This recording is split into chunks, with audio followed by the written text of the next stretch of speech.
Ayan, busy na naman ako. May client kasi ako, magluno tayo ng birth certificate. So, hindi ko siya ninatayan kung hindi tinatype yung sagot sa likod. So, ngayon, ako na lang sasagot sa likod at tinatype ko siya.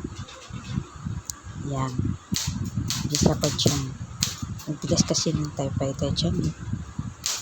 So, doble yung trabaho ko.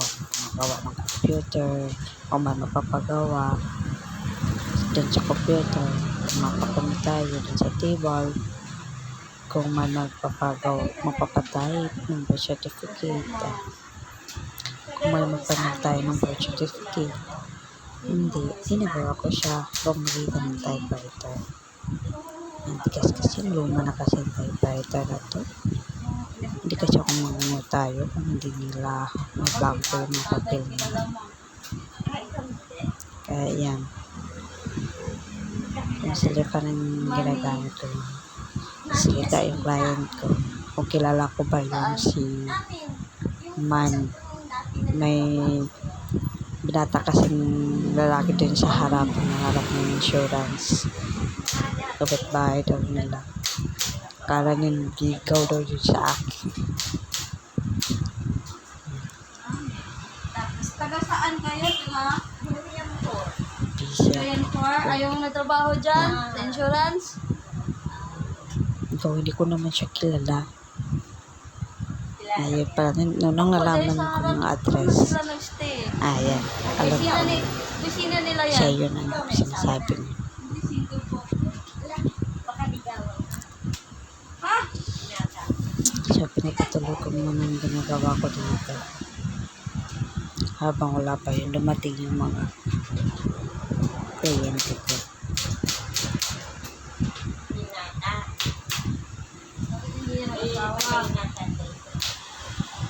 Tago. Sinipis ko yung letters ng typewriter. Sobrang luma na kasi yan.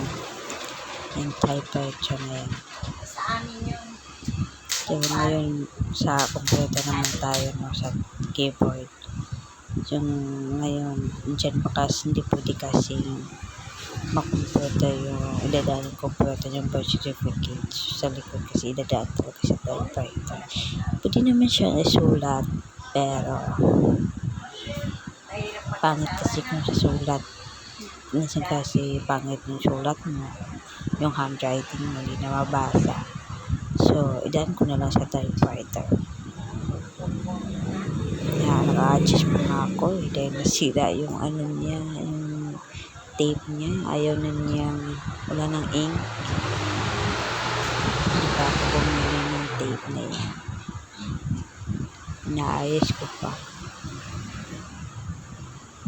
Kaya minsan lang ako tumatanggap ng birth certificate kasi nga minsan sira na kasi ito. Pero makakaya pa naman siyang i-type. Ang problema lang tigas, kailangan idiin mo talaga sa pagpindot. Isa-isa ang mga letters kasi pag ano yan, kung pareho sa keyboard sa computer, mabilis lang. Pwede lang ESTF mo na ilagay. 4 na daliri pero hindi siya pwede. Dahil super tigas. Busy talaga ako dyan. Dulin niya ako sa mga words na nasulat ko dyan. Na-type ko dyan. Mabasa pa ba yun? Na-type ko dyan. Kasi yung tape na yan, wala nang ink.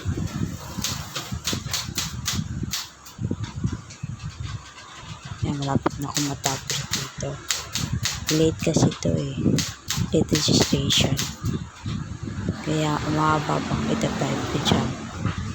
Pero nakuha ko siya sa video para makita ninyo kung hindi lang sa computer ako nakaharap hindi sa typewriter. Yan din, parang galit ako dito.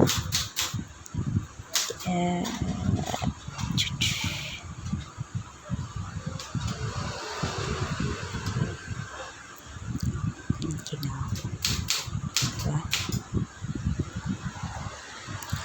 Hayaan nyo na ako dito.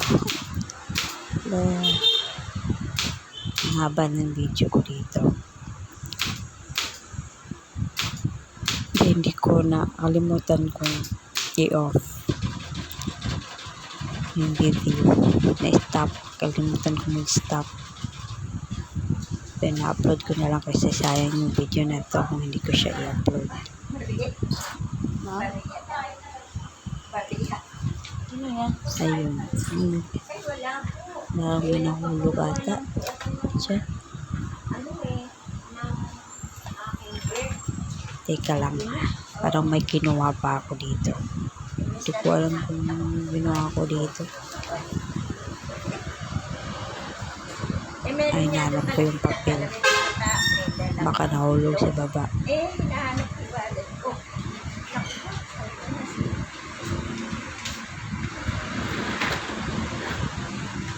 Nahulog na. I'm back. Good evening na naman. Ngayon pa ako naka-rest.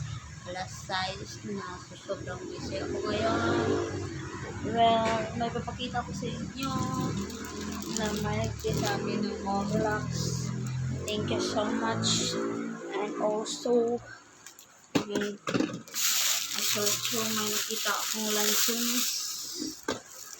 Yan. Nakita ko lang sa inyo yan. Ang dami kong license ngayon.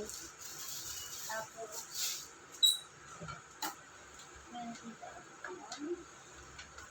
paborito kong strawberry apples.